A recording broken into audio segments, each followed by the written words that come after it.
ये तो गिर गया, यानी कि 1898 में बर्लिन का वॉर तो गिर गया। अब क्या होगा, बर्लिन के वॉर के गिरते ही यूएसएसआर तो अब डिसॉल्यूट हो गया। बट कितने नेशंस में? न्यूली 15 नेशंस में यूएसएसआर का बंटवारा हो जाता है।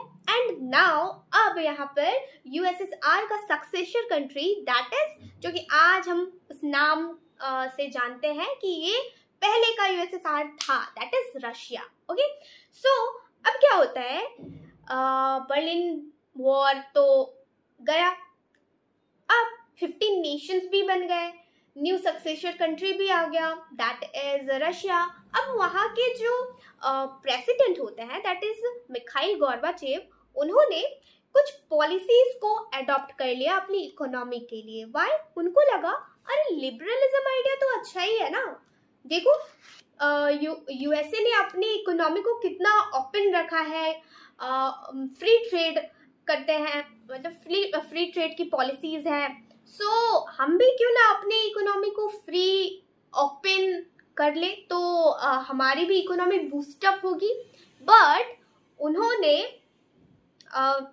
इसको करने से पहले 2 टर्म इंट्रोड्यूस करा।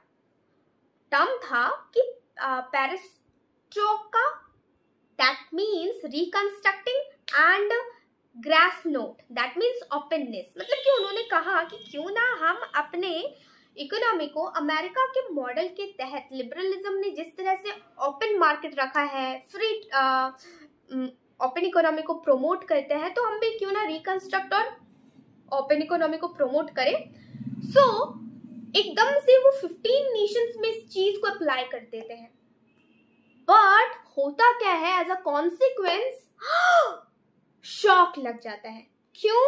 क्योंकि इतने बड़े नेशंस में, जहां 15 नेशंस में डिवाइड हो चुका USSR after the Berlin wall के गिरने के बाद, सो ट्राई टेस्टल मेथड के बाद या फिर फेजेस के बाद उनको अपने इतने बड़े कंट्रीज में अपने मार्केट को ओपन करना चाहिए था या फिर इकोनॉमी को ओपन करना चाहिए था। बट उन्होंने अचानक से पूरे के पूरे इकोनॉमी को ओपन कर दिया, रिकंस्ट्रक्ट के लिए लग गए।